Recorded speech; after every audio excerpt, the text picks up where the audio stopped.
What's up guys, Biju here talking about Overwatch. So this video is going to be kind of like our previous video where we discussed the least played characters in the game.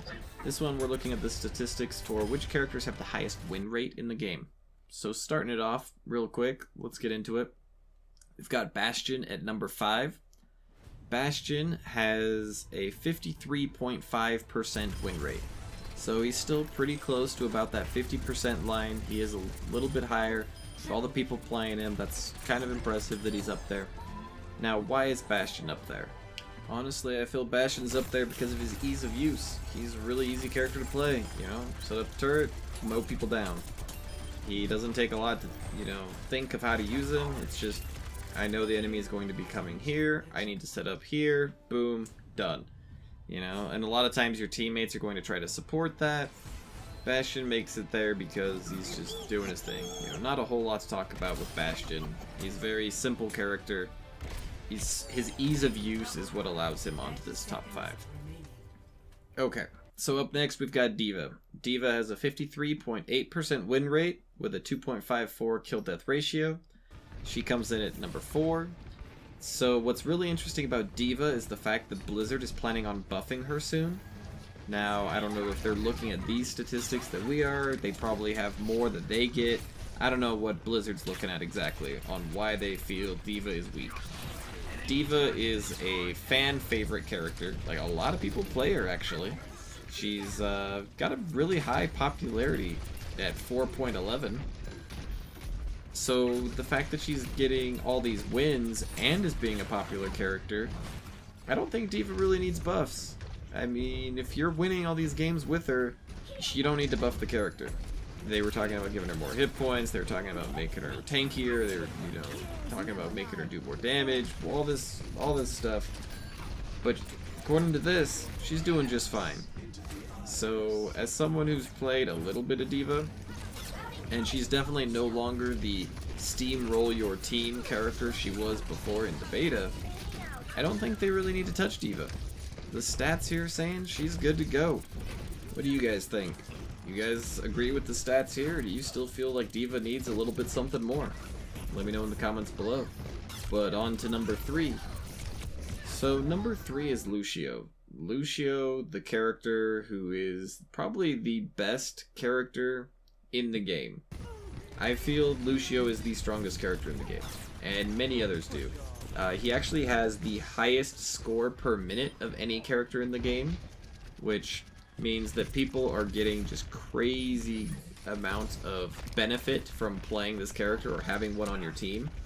His win rate is also at 57.8, which is a 4% increase over the next highest person, D.Va. So that's pretty crazy that he's got such a huge gap.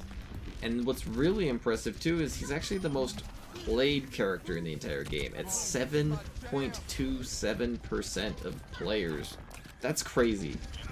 That is insane. This guy is generating the most score per minute, he's in the most games, and he has the 3rd highest win rate. If that doesn't say this is the best character in the game, I don't know what does. Perhaps Lucio is the character Blizzard should be paying the most attention to. We saw that Blizzard nerfed McCree recently because McCree was too strong. McCree wasn't on any of these lists. McCree was not the most popular character, he didn't have that great of a score per minute, his win rate was pretty average. So the fact that they decided to nerf him was more of a frustration thing for players. If they were to nerf Lucio, it would be straight because the stats are saying he's the most valuable character to have in the game. It'll be interesting to see where Blizzard goes from this, because we can tell they're not using these stats to judge if they should be nerfing or buffing certain characters, just because of the way Lucio is ranked on here and the way D.Va is ranked on here, but they're talking about buffing her. So number 2 and number 1 I kind of want to talk about at the same time. And that's because they're the 2 turret characters in the game. Torbjorn and Symmetra are the 2 highest win rate characters in Overwatch.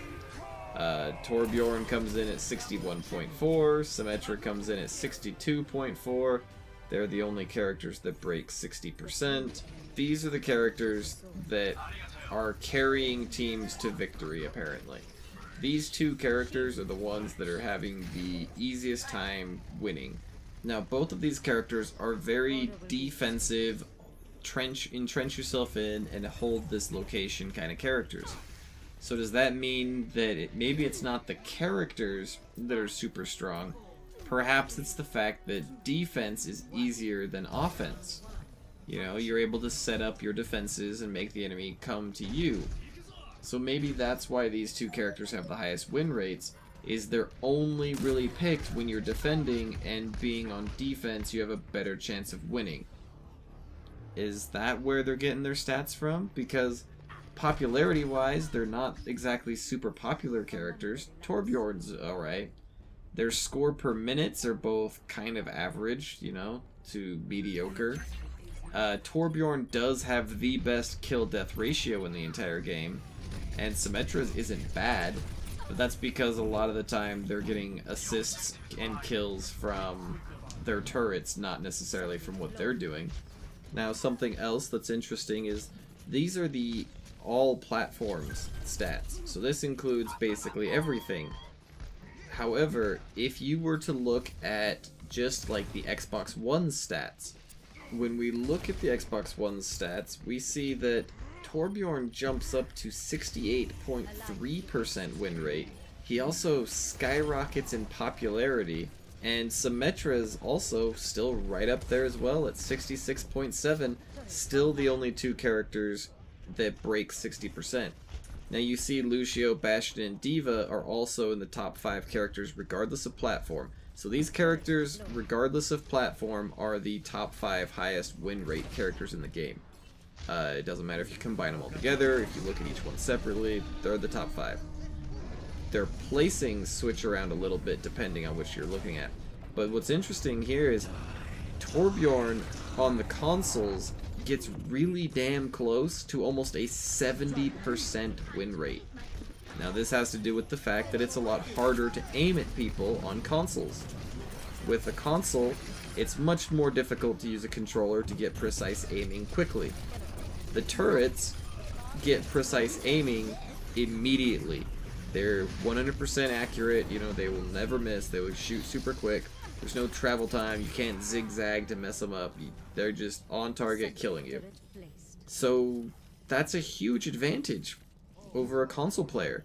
Now on PC, a lot of PC players are able to get their mouse aimed right where they need it to, so they're able to deal with those turrets a lot easier. Consoles are being dominated, absolutely dominated, by Torbjorns right now, and to a slightly lesser extent, Symmetra. Now, when you are playing on consoles, I'm mostly a PC player, so I have only played on consoles twice now. When you play on consoles, running into a 6 Torbjorn team on defense is extremely common. You will, on a lot of maps, see 6 Torbjorns. In fact, it's kind of becoming a joke right now with the consoles, where the meta revolves around the people who are playing Torbjorn winning all the defensive maps. The consoles need some type of balance issues against these turrets, or they're going to just be left behind because you can't deal with them the same way you can on PC. And if Blizzard continues trying to adjust everything and keeping the games the same, it's not going to work out in the console players' favor, because the PC players have more options in dealing with this kind of stuff. So looking at these stats really gives us an interesting look at both the way that the consoles and the PC metas are developing, how players are deciding to play one way or the other, and it'll be interesting to see how Blizzard's first real big balance patch kind of influences this. I look forward to just the next month even of Overwatch, where we'll be able to see kind of what's going on with this game and how Blizzard takes this information and utilizes it. But that's going to be it for me, guys. Thanks so much for watching the video. You guys rock, and I'll see you next time.